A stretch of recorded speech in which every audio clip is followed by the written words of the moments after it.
Electoral revision हो रहा है बिहार में। तेजस्वी यादव कह रहे हैं कि फर्जी लोकसभा में क्यों नहीं करवाया गया था इन सब चीज़ों को, विधानसभा में क्यों हो रहा है ये सब? रिप्रेजेंटेशन ऑफ पीपल्स एक्ट के तहत 1950 इसके तहत ये प्रोसेस समय समय पर अपनाया जाता है और इसको अपनाना भी ज़रूरी है, ताकि इसकी आड़ में जो फर्जीवाड़ा होता है, कई बार हम लोग देखते हैं कि अगर किसी का निधन हो गया उसके नाम भी इसमें वोटर लिस्ट में डला होता है, जिसकी वजह से जो सही मतदाता है, जो वोटर है, वो अपना वोट नहीं डाल पाता है। ऐसे में इस प्रक्रिया को और ट्रांसपेरेंट करने की सोच के साथ समय समय पर इस प्रोसेस को अपनाया जाता है और जिनको इस प्रोसेस से चिंता हो रही है उनको डर पहले से ही है अपनी हार का, और वो लोग पहले से ही बहाना ढूंढने का प्रयास कर रहे हैं कि नवंबर में जब रिज़ल्ट आएंगे तो इनको कोई ना कोई तो बहाना चाहिए। भाई ईवीएम का बहाना कितनी बार ये लोग अपनाएंगे, तो अब इनको ये एक और बहाना मिल गया है जिस पे ठीकरा फोड़कर ये अपनी हार की जिम्मेदारी और जवाबदेही से पल्ला झाड़ना चाहेंगे। ट्रांसपेरेंसी नहीं दिखा रही है इलेक्शन कमीशन, कह रहे हैं कि कितने सारे कागजात मांगे जाएंगे, बाढ़ का टाइम है बिहार में, कुछ नहीं मिलेगा तो क्या करेंगे उन लोग? जानकारी लेना भाई, उसके लिए जानकारी लेनी ज़रूरी होगी ना, आपको वो तत्परता दिखानी होगी।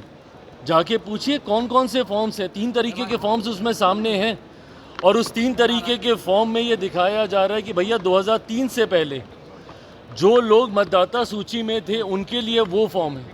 जो उसके बाद जुड़े उनके लिए दूसरे तरीके का फॉर्म है। तो आप जाइए, जाकर आप जानकारी लीजिए, देखिए फॉर्म में क्या है क्या नहीं। पर इतनी मेहनत तो ये लोग करेंगे नहीं, क्योंकि ये पढ़ाई लिखाई का काम है, उससे ये इनकी पार्टी थोड़ी दूर ही रहती है। तेजस्वी यादव कलम बांट रहे करें, बिहार के युवाओं को हम कलम देंगे, सरकार अभियान दे रही है, हम लोग कलम देंगे, युवाओं को रोजगार देंगे, बहालियाँ रोक। अच्छी बात है, पर अगर यही सोच 90 के दशक में दिखाई होती तो आज इसकी पहल करने की चिंता कम से कम इनको नहीं करनी पड़ती। बंगाल में रेप हुआ है, इससे मामला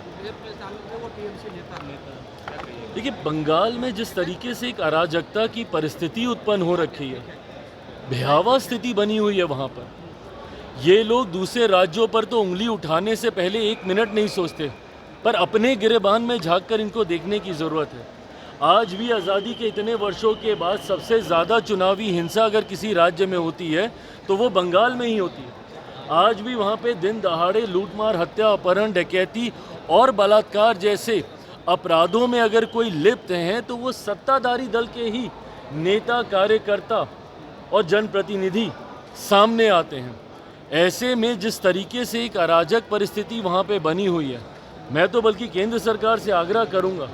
कि नहीं संभव है भैया वहाँ की सरकार से उस राज्य को संभालना, वहाँ पे राष्ट्रपति शासन लगाना चाहिए और उसके तहत ही हम लोग को चुनाव में जाना चाहिए, ताकि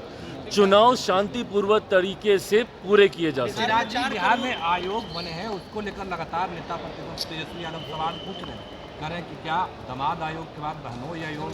मेहरारू आयोग भी बनेगा? उनके ज़माने में जब उनकी सरकार थी, आयोग बन गए होते तो मुझे लगता है उसके माध्यम से कई ऐसे कार्य हैं जिनको आज सुचारू रूप से आगे बढ़ाया जा सकता था, जो बिहार के विकास में एक महत्वपूर्ण योगदान देते। और ये जब दूसरों के ऊपर उंगली उठाते हैं तो उनको इतना भी याद करना चाहिए कि उनके परिवार के कितने सदस्य कहाँ कहाँ, किस किस पद पर, किस किस सदन में मौजूद हैं और रहे हैं। वो तो उस परिवार से आते हैं कि जब अगर उनके पिता को जेल जाना पड़ता है तो उनकी माता जी को मुख्यमंत्री बनाया जाता है। वो किस कानून के तहत हुआ था किसी को नहीं पता। बट बहरहाल मैं ये मानता हूँ कि अंतोगत्वा आपकी काबिलियत ही आपको आगे लेकर जाती है। अगर किसी अध्यक्ष में, जिसको आयोग की जिम्मेदारी दी गई है, अगर वो उसके लायक नहीं होंगे, काबिल नहीं होंगे, तो